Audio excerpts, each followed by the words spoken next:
Бейбітшілік даңғылы 112 үйдің тұрғындарын үй маңына екі көлік жайдың салыну өздеріне көп қиындық әкелді деп шағымданады. Олардың айтуынша бұл орынның дауы 2013 жылдан бері жалғасып келеді екен. Тұрғын үй маңындағы салқын су айдайтын насосты қондырғы көп жылдар бойы бос қалыпты. Кейін оны бір кәсіпкер сатып алып, осы көлік жайды салған. Чем нам мешает? У нас очень много маленьких деток. Вы видите? Нет.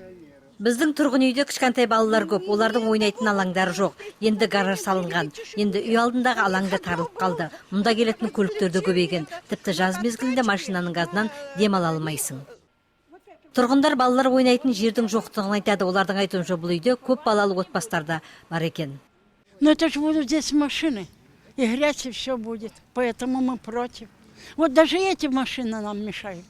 Мына жерде машиналар көп болғандықтан ауада жоқ, бәрі лас. Олар жүріп тұруға қиындық әкеледі. Біз қартайған адамдармыз, бізге бұл гараждың тіпті қажетте жоқ.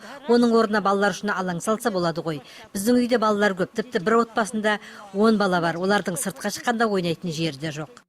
Ал қалалық сәулет және күрделі құрылыс бөлімінің басшысы Гүлмира Күсенова аталмыш нысан иесінің ешқандай заңды бұзбағанын айтады.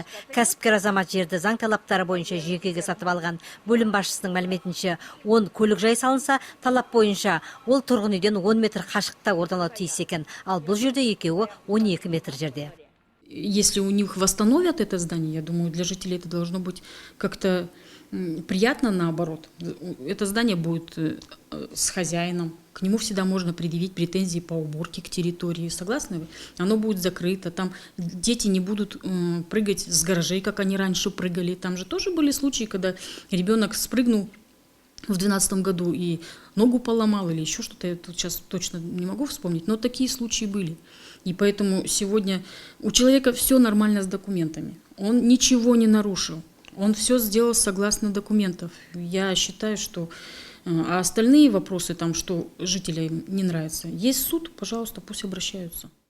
Гүлмира Күсенова аталмыш кәсіпкер заң аясында жұмыс жасаған және тиісті құжаттардың барлығын айтып, бұл жерде ешқандай заңсыздыққа орын берілген жоқ деп отыр. Ал тұрғындар балалар ойын алаңы қажет болса, ол өтініштерін бөлімге тапсыруға құқылы екендігін жеткізді.